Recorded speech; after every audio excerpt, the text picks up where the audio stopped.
Sir sir మీ phone మర్చిపోయారు. Oh thank you. Welcome. Thank you so much.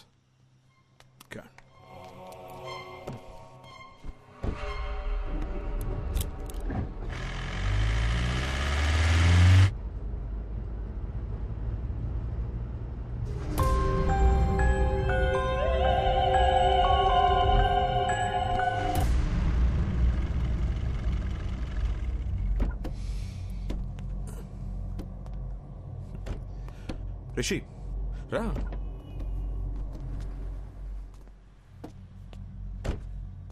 ఏం చేస్తున్నావు రిషి? నీకు ప్రాబ్లం ఉందని నా దగ్గరికి వచ్చావు. ఇప్పుడు నన్ను భయపడడానికి ట్రై చేస్తున్నావు ఎందుకు? సార్ నాకు మెడికల్ ప్రాబ్లం అని చెప్పి నన్ను పంపించారు. ఆ తర్వాత కారిడార్లో వెయిట్ చేస్తుంటే ఏసీపీ గారిని చూశాను డాక్టర్. బాగా భయపడిపోయి అటు ఇటు తిరుగుతూ తనలో తనే మాడుకుంటున్నారు. నాకేం అర్థం కాలేదు. ఏదో దెయ్యాన్ని చూసినట్టు అలా భయపడ్డాడు. అప్పుడు డౌట్ వచ్చింది డాక్టర్, మీరు నా దగ్గర ఏదో దాస్తున్నారని. అందుకే మిమ్మల్ని భయపెడదామని ట్రై చేశా. మీరు ఏ రియాక్షన్ ఇవ్వలేదు. నా బుర్రకి ఇంతకన్నా తెలివిగా ఆలోచించడం రాదు డాక్టర్. నాకు నిజం తెలియాలంతే. ఇప్పుడు కూడా రిషి నీకు మెడికల్ ప్రాబ్లమే, దెయ్యం లాంటిది ఏమీ లేవని చెప్పండి, నేను సైలెంట్కి వెళ్ళిపోతాను. కానీ నిజం చెప్పండి డాక్టర్ ప్లీజ్. రిషి, ఒక మంచి డాక్టర్ రెస్పాన్సిబిలిటీ ఏంటో తెలుసా? పేషెంట్ని భయపెట్టకుండా వాళ్ళని ట్రీట్ చేయడం. ఏ డాక్టర్ అయినా అదే చేస్తాడు. నేను అదే చేశాను. కానీ నీ క్లారిటీ చూశాక ఇంకా దాచాల్సిన అవసరం లేదు అనిపిస్తోంది. నీ ఒంట్లో ఉన్నది దెయ్యమే.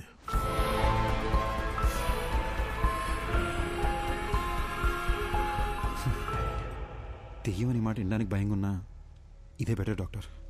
బై ఛాన్స్ లోపల ఉన్న దెయ్యం రియాక్ట్ అయితే సేఫ్ అవడానికి ప్రిపేర్డ్గానే ఉంటాం. రిషి, ఒక్కో కేసుని ఒక్కో విధంగా అప్రోచ్ అవుతాం. కొన్ని కేసెస్లో వెంటనే రిజల్ట్ చెప్పేస్తాం. కానీ కొన్ని కేసుల్ని ట్రయల్ అండ్ ఎర్రర్ బేసిస్లో ట్రీట్ చేస్తాం. Now it's all about patience. కొంచెం ఓపిక పట్టండి. You'll be fine, trust me. Thanks doctor. Take care. ఇబ్బంది పెట్టుంటే సారీ.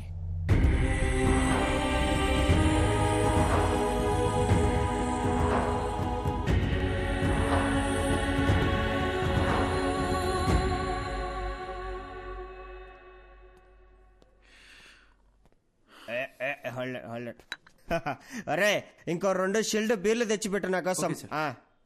ఏంది మందు ముందర పెట్టుకుని మెడిటేషన్ చేస్తాడా బ్రా? అయ్యా మహేష్ ఇట్టా ఫ్రమ్ బిట్రగుంట. ఏంది బీరు ముందర పెట్టుకుని ఓ ఆలోచించండవా? మందుకు ఒక వాల్యూ ఇవ్వాలి బ్రో. తాగు తాగు, కమాన్ సీట్స్. వద్దు బ్రదర్. ఏం బ్రో, ఏమైంది? నాకు ప్రాబ్లం ఉంది బ్రో. జస్ట్ నన్ను వదిలే. ఎవరికి లేవయ్యా ప్రాబ్లమ్స్?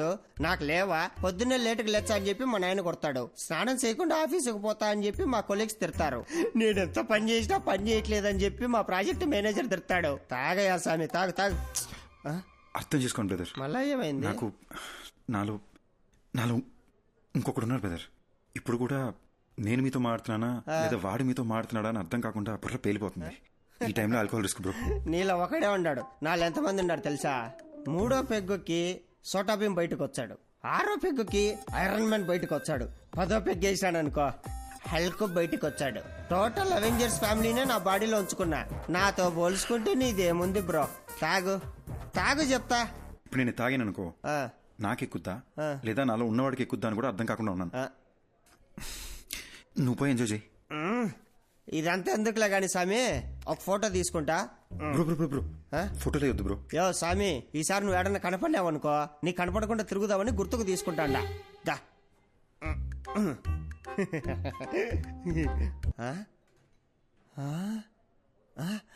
ఎర్రాడు ఏమెతుకుతున్నావు? ఇందాక నీతో ఫోటో తీసుకుంటా అంటే ఎవడో నక్కమొక్కమోడు మధ్యలో తలకాయ దురిశాడు. నా కొండగాడు ఏడున్నర్రాడు. ఆ నక్కమోడు ఇంకెవడో కాదు, ఇందాక నాలో ఇంకొకడు ఉన్నాడని చెప్పాను. ఆడే. ఇప్పుడే మా డాక్టర్ని కలిసి వస్తున్నా. నాలో ఉన్నాడే ఆడి దెయ్యం అంట. దెయ్యాలతో నీకే ఇబ్బంది లేదంటే లెట్స్ బీ ఫ్రెండ్స్ బ్రో.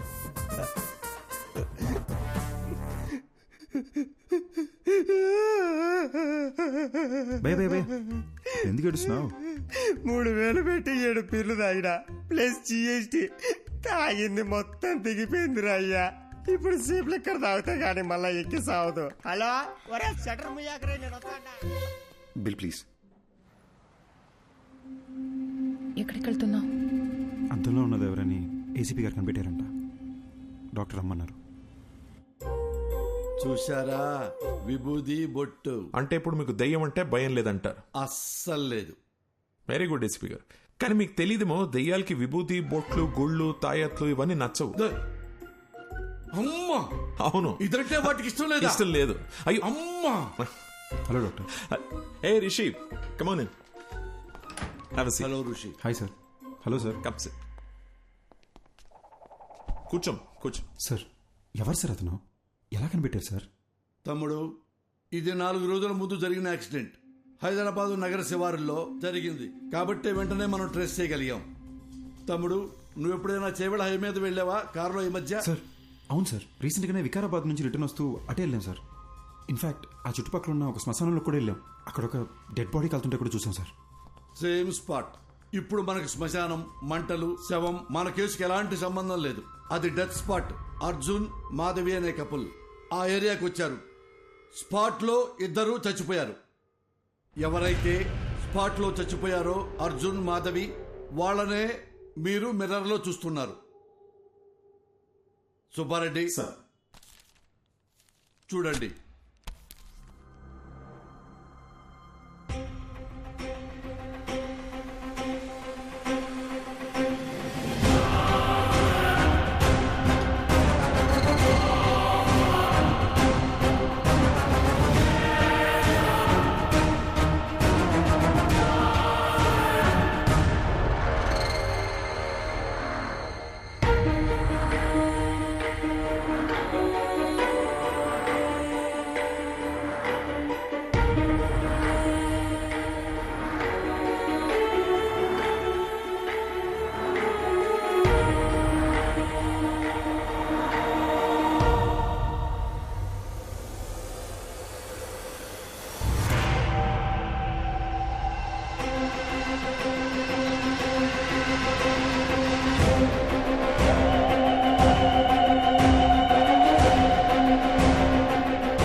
రోజుల క్రితం మేమే యాక్సిడెంట్లో చనిపోయావా? ఇతని బాడీలోంచే ప్రపంచాన్ని చూస్తున్నానా? అంటే నేనే దెయ్యాన్నా?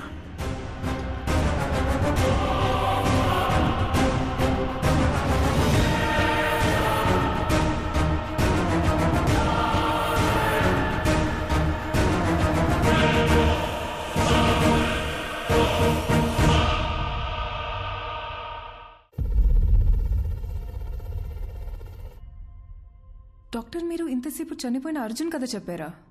అదేనమ్మా ఈ కేస్ స్పెషాలిటీ. అర్జున్ చనిపోయి రిషి బాడీలోకి వచ్చి తన బాడీలోకి రిషి వచ్చాడనుకుని భయపడేవాడు. సారీ సార్, ఒక్క నిమిషం. మరి అద్దంలో అర్జున్ రిషిని చూసినానని చెప్పారు. యాక్చువల్లీ రిషికి అద్దంలో చనిపోయిన అర్జున్ కనిపించేవాడు.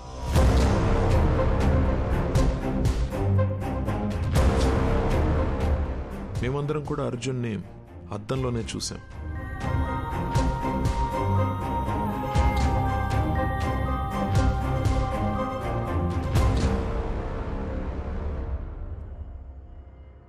అర్జున్కి నిజం ఒక పెద్ద షాక్ అనే చెప్పాలి.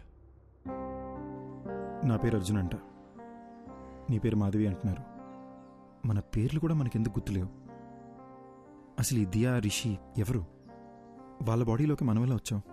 అంటే మనం అందరినీ రిషి, దియాల బాడీలోంచి చూస్తున్నామా? అంటే అందరూ మనల్ని అద్దంలోనే చూసుంటారు కదా. అద్దంలో సెల్ఫీ వీడియోలో వాళ్ళకి మనం కనిపిస్తున్నాం. వాళ్ళ వాట్సాప్ డీపీలో, ఫేస్బుక్ ప్రొఫైల్లో మనం ఎక్కడ కనిపిస్తామో అని వాళ్ళు చెక్ చేస్తుంటే అది చూసి మనం భయపడ్డాం. ఇది మన ఇల్లు కాదు మాధవి, మనం కలిసింది రిషి వాళ్ళ మదర్ని. ఈ లైఫ్ మంది కాదు, మన ఇల్లు ఎక్కడ? అసలు మన పేరెంట్స్ ఎవరు? మనం ఇక్కడ ఏం చేస్తున్నాం? Doctor one second, sorry. మీరు చెప్తున్నా కదని మేము విజువల్గా ఇమాజిన్ చేసుకొని చూస్తున్నాము. కానీ నాకు అర్జున్ ఎందుకు బయట కనిపిస్తున్నాడు? లాజిక్ ప్రకారం చూస్తే అర్జున్ అద్దంలో ఉండి రిషి కదా బయట కనిపించాలి. నేను అర్జున్ కథని అర్జున్ పాయింట్ ఆఫ్ వ్యూ నుంచి చెప్తున్నాను, అందుకే ఇట్స్ బట్ ఆబ్వియస్ నీకు అర్జున్ బయటనే కనిపిస్తాడు. ఓ అందులో తప్పే ఉందాం, అలాగే విజువలైజ్ చేసుకో, నీకే ఈజీగా అర్థమవుతుంది. అర్జున్, మనం ఇంకా వీళ్ళ బాడీ నుండి ఎందుకు బయటకు వెళ్ళలేదు? అవును కదా, నేను రోజుకో బాడీలోకి ఎంట్రీ ఇచ్చి ఎగ్జిట్ ఇస్తున్నా కదా, నన్ను అడుగు. సూపర్ ఎక్స్పర్ట్ అసలు. నాకేం చేయాలి అర్థం కాక బ్రెయిన్ దుబ్బేస్తుంటే నువ్వు నన్ను అడుగుతున్నావు.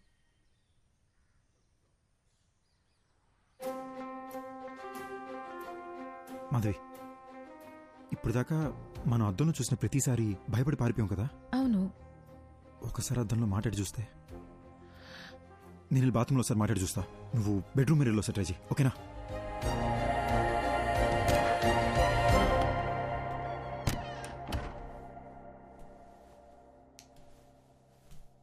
హాయ్ రిషి. అమ్మా, ఇలా పడ్డాడేంటి? బాసు, ఎందుకు బాసు ఇలా భయపడుతున్నారు? బుద్ధిందా నీకు? నేను దెయ్యాన్ని. సినిమా చూడవా నువ్వు? నిన్ను మించి నీ బాడీ మీద కంట్రోల్ దెయ్యాలకే ఎక్కువ ఉంటాయి. కంట్రోల్? భయపడకు. నేను మాట్లాడేది వినిపిస్తుందా? ఉట్టుకలా భయపడే భయ్యా, వినిపిస్తుందా? వినపట్టమేంటి బ్రో, బాడీ మొత్తం వైబ్రేట్ అవుతుంది తెలుసా. నాకు బాత్రూమ్ రాకుండానే బాత్రూమ్కి వస్తున్నా, ఈ అద్దం ముందు నిలబడుతున్నా. ఇదంతా మీరే చేస్తున్నారని అర్థమవుతుంది బ్రో. మమ్మల్ని వదిలేండి బ్రో ప్లీజ్. బ్రదర్, ఉట్టుకలా భయపడదు బ్రదర్. నేను సినిమాలో చూపించినట్టు వైలెన్ దియాన్నేం కాదు. నేను మీలాగ ఒక మామూలు అబ్బాయినే బ్రదర్. అసలు నాకు మీ బాడీలోకి ఎలా వచ్చాననే విషయం కూడా గుర్తులేదు బాస్. అట్లీస్ట్ అది తెలిసినా బయటికి ఎలా రావాలని ఐడియానే వస్తుంది. ఇప్పుడు ఎలాగో మనం మాట్లాడుకోవడం మొదలుపెట్టాం కదా, నాకు చాలా రిలీఫ్గా ఉంది. మన ఇద్దరం డిస్కస్ చేసుకుని దీనికి సొల్యూషన్ కనబడదాం.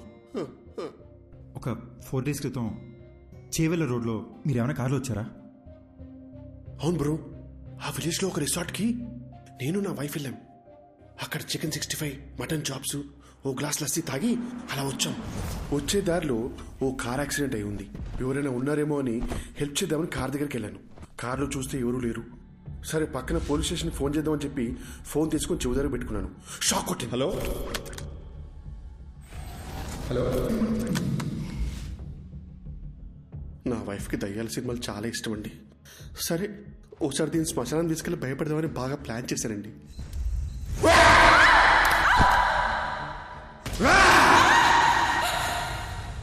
అక్కడి నుంచి ఇంటికి వచ్చాక అద్దంలో మీరు కనిపించారండి. సపోజ్ శ్మశానంలో తప్పిపోయి మీకు తెలియకుండా మా లోపలికి వచ్చారేమోనని శ్మశానంకి వెళ్ళి చెక్ చేసామండి. నిన్ను వచ్చిందే 2 శవాలు, అవి ముసలాలు. కాటి కాపర్నేమో పోలీసులు తీసుకెళ్లారు. అది నీ డెత్ గురించి ఎంక్వైరీ కానీ నాకు ఇప్పుడు అర్థమవుతుంది. నాకు అక్కడ యాక్సిడెంట్ అయింది. శ్మశానంలో నా గర్ల్ ఫ్రెండ్ భయపెట్టాను. తిరిగి ఇంటికి వచ్చేసరికి అద్దంలో మీరు కనిపిస్తున్నారు. నాకు అంతే బెదురుగుతుంది. ఓపెన్ చేద్దాం బ్రదర్. ఆ డాక్టర్ ఉన్నారు కదా, ఆయన దగ్గరికి మనం వెళ్దాం. నేను మీ ద్వారా నాకున్న డౌట్లు కూడా అడిగి చూస్తా. దీనికి ఏదైనా సొల్యూషన్ కనుక్కుంటారేమో. ఏంటి వచ్చిన ప్రతిసారి ఏదో ఒకటి కొత్త కొత్తగా చెప్తున్నావు నువ్వు? అంటే ఏదో తెలియకుండా ట్రై చేసింది సార్, ఫ్లోలో వర్కౌట్ అయిపోయింది. ఫ్లోలో? అవును సార్. గుడ్. ఇప్పుడు నాతో మాట్లాడేది ఎవరంట? Sir sir Arjun sir. పక్కన కాన్ఫిడెన్స్ సార్. అర్జున్, నువ్వు నాతో మాట్లాడడం యాక్చువల్లీ నాకు ప్లస్సే. Tell me something. రిషి బాడీలోకి వెళ్ళి ఎంటర్ అయ్యా? సార్ సార్ ఎగ్జాక్ట్లీ ఈ విషయం మిమ్మల్ని అడుగునే వచ్చాను సార్. నాకు ఏ విషయం అసలు గుర్తులేదు సార్. అంటే నేనెవరిని, నా పేరెంట్స్ ఎవరు, నా ఫ్రెండ్స్ ఎవరు, నేనెందుకు రిషి మదర్ నా మదర్ అనుకుని తన లైఫ్ బతికేస్తున్నాను, అసలేమీ అర్థం కావట్లేదు సార్. యాక్చువల్లీ నీ ప్రాబ్లం ఏంటంటే నువ్వు చనిపోయావా అని అనుకోవట్లేదు నువ్వు, కానీ రియాలిటీలో నువ్వు చనిపోయి వాడొంట్లో ఉంటున్నావు. నీ మెమరీ యాక్టివ్గా లేదు, రిషి మెమరీ యాక్టివ్గా ఉంది. కాబట్టి రిషి చేసేవాడిని నువ్వు చేస్తున్నట్టు అనుకుంటున్నావు, అంతే కదా? So let's do one thing. నీ మెమరీని రివైవ్ చేయడానికి ట్రై చేద్దాం. అర్జున్, నువ్వు మీ ఇంటికి వెళ్ళు, నీ పేరెంట్స్ని కలు. ఒకవేళ నువ్వు వాళ్ళని గుర్తుపడితే ఆ రిజల్ట్ని బట్టి కేసుని ఎలా సార్ట్అవుట్ చేయాలో I will see to it.